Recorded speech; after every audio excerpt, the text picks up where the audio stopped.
The New York Knicks might be facing their first major question of the season before the opening tip-off, and it centers around one of their most important players.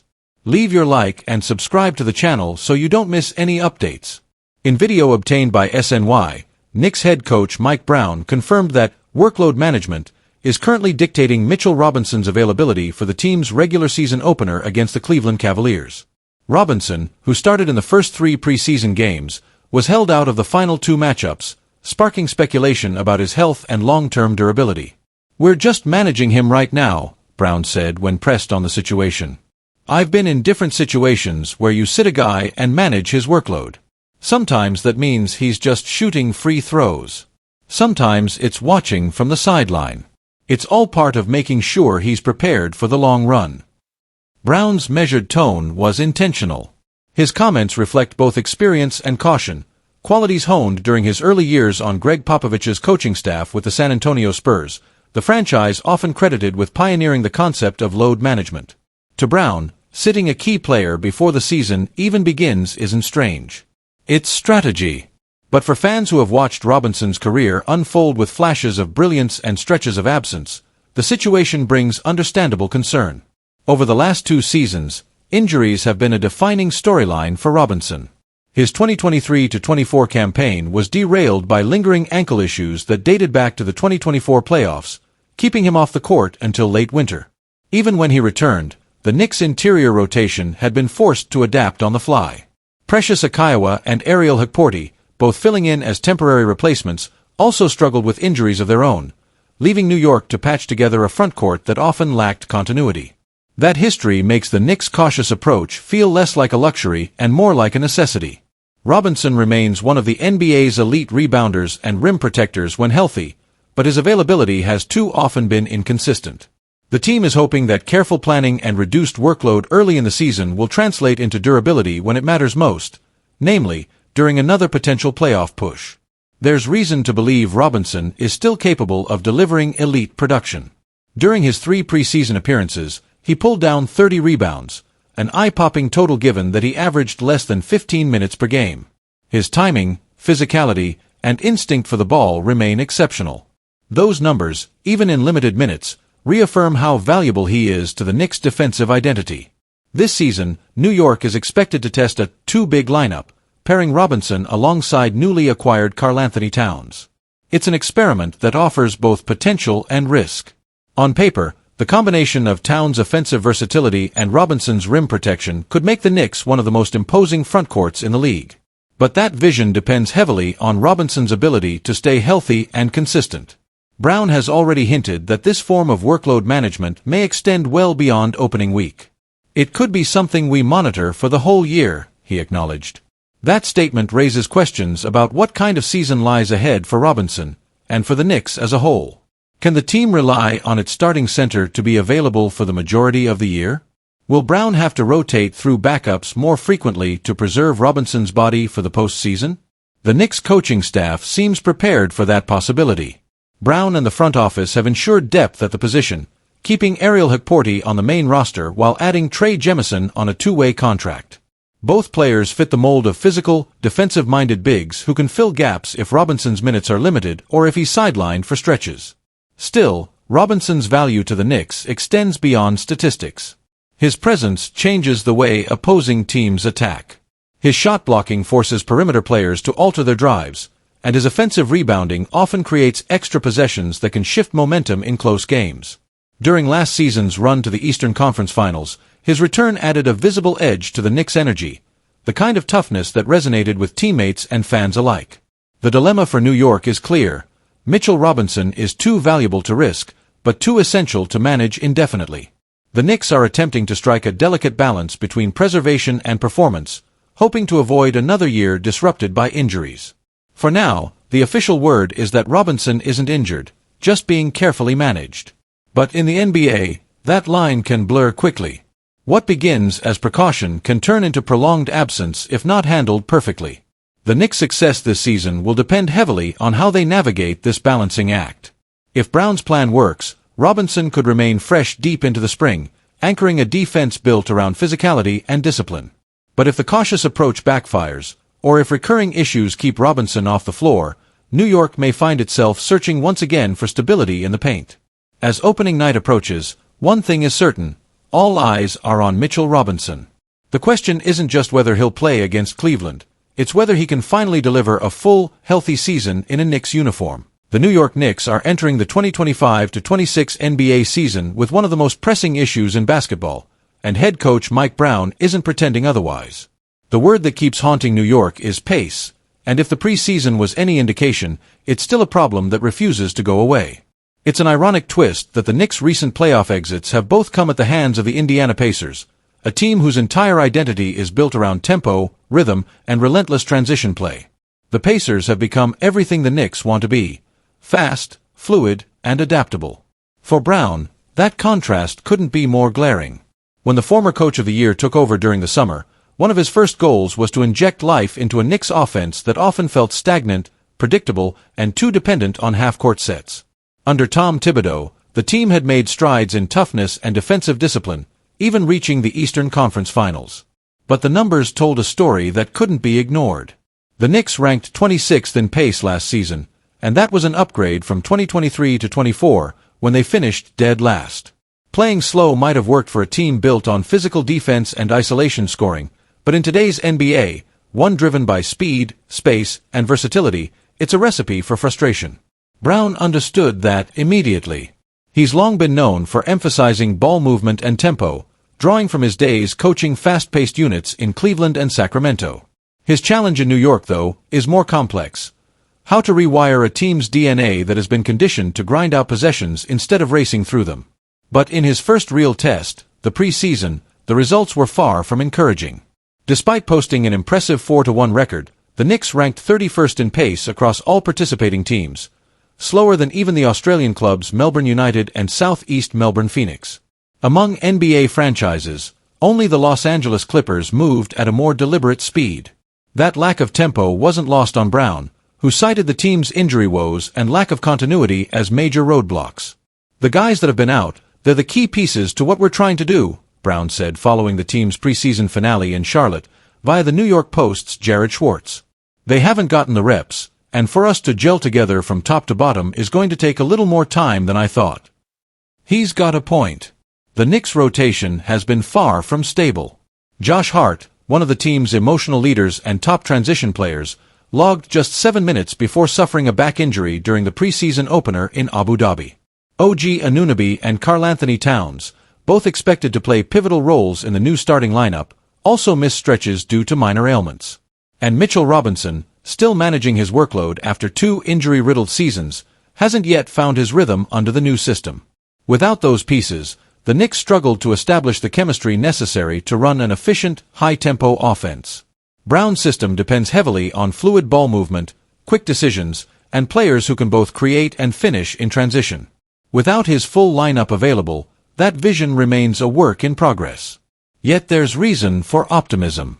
The Knicks are not a team in crisis, they're a team in transition. Despite the slow pace, the preseason record showed resilience and adaptability. Brown's emphasis on conditioning, spacing, and faster decision-making is slowly taking root, even if it's not yet visible in the box score. The team's defensive identity, a hallmark from the Thibodeau era, remains intact, and if Brown can successfully blend that grit with a faster tempo, the Knicks could emerge as one of the more balanced teams in the Eastern Conference. That opportunity might come sooner than expected. The East is wide open. Several contenders are facing instability, from injuries to roster turnover. Boston and Milwaukee remain strong, but Cleveland, Indiana, and Philadelphia are all navigating internal questions. The Knicks, armed with star power in Towns, Jalen Brunson, and Anunoby, have the personnel to compete at a high level, but only if they can keep up with the league's pace-setters.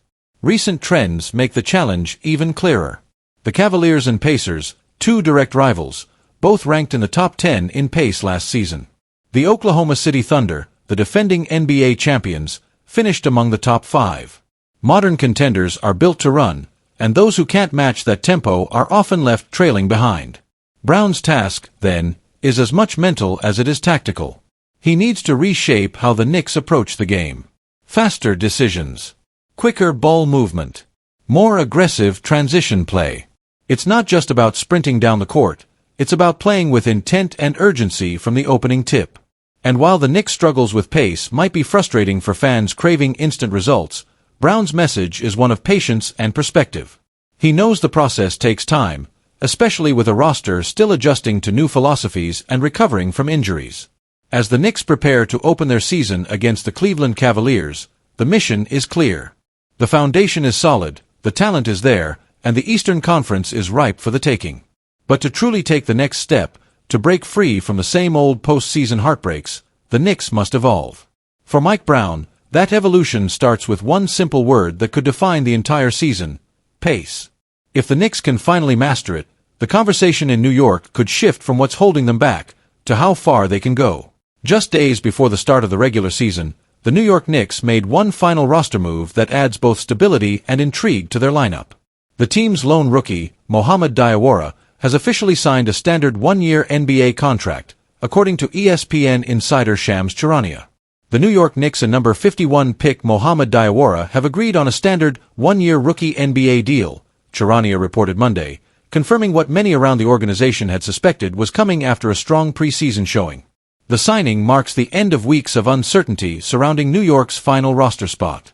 Throughout the preseason, the Knicks found themselves navigating the league's tight salary cap constraints while deciding which players would earn guaranteed deals and which would be cut loose. Veterans on non-guaranteed contracts were under constant scrutiny, and it wasn't clear whether any rookies would make it to the opening night roster. Landry Shamet managed to hold onto a spot after a series of late cuts, but other veterans weren't so lucky. As the Knicks trimmed down to the league-mandated 15-man roster, Diawara's status remained up in the air. Initially signed to an Exhibit 10 contract, a short-term deal often used to funnel players to the G League, Diawara seemed destined to spend his first professional season developing in Westchester. But that narrative quickly changed. Instead of sending him down, the Knicks chose to reward Diawara's effort and potential by upgrading his contract to a full standard deal, making him a permanent member of the main roster. The move is both rare and significant for a second-round pick, particularly one drafted 51st overall. Players taken that late are usually handed two-way contracts, which split time between the NBA and G League. A standard contract, however, means that the Knicks see Diawara as someone worth investing in immediately, a player capable of growing within the system and contributing down the line. And it's easy to see why the front office and coaching staff were impressed. During NBA Summer League, Diawara began turning heads with his relentless motor and defensive versatility. His energy on both ends of the floor was infectious, diving for loose balls, contesting shots, and showing flashes of playmaking ability that hinted at untapped potential. When preseason arrived, he carried that same intensity into every appearance. While his minutes were limited, Diawara made them count.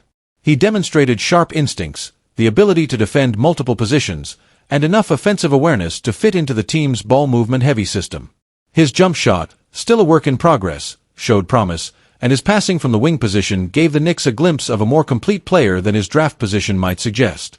For head coach Mike Brown, who is entering his first season leading the Knicks, Diawara fits the mold of the kind of player he wants to build around: young, athletic, versatile, and unafraid to do the dirty work. Brown has emphasized pace, movement, and feel as the core principles of his system, and Diawara's high motor aligns perfectly with that philosophy. While he's not yet ready to command a major role, the rookie's combination of size, effort, and developing skill set could make him a valuable rotational piece as the season progresses. The Knicks' wing depth is already one of the team's greatest strengths. With OG Anunoby and Mikal Bridges leading the charge, New York has two of the league's premier two-way forwards, players who can both score and defend at a high level. Behind them, the Knicks have a mix of veterans and young prospects vying for opportunities. For Diawara, breaking into that rotation will be a challenge, but also a learning experience. In the early part of the season, fans shouldn't expect heavy minutes. Diawara will likely spend much of his time studying film, learning the system, and making the most of limited appearances, especially in garbage-time situations. However, those small windows of opportunity could be crucial in determining how quickly he earns the trust of the coaching staff. Brown and his assistants have already taken notice of Diawara's approach. Coaches often speak about winning habits, and the rookie has displayed plenty of them, from staying late after practice to working on defensive rotations and footwork to seeking feedback from veterans like Anunoby and Bridges. Those habits, more than highlight plays, are what often define long-term success for players drafted outside the first round.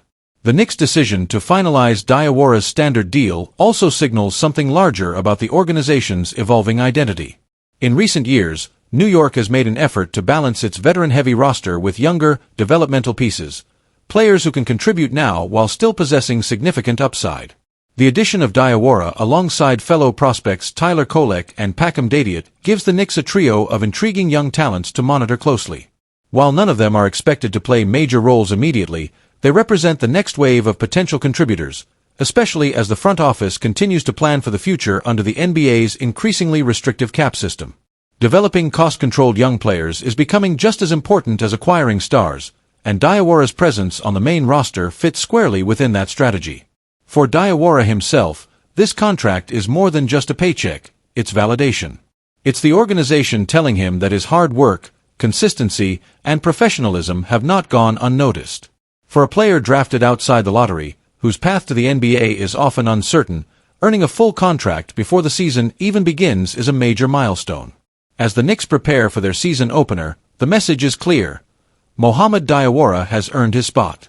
He may not be a household name yet, and his role may be small for now, but the foundation is there. With patience, focus, and continued development, the rookie forward could grow into one of the team's most valuable under-the-radar assets. The Knicks have made their statement.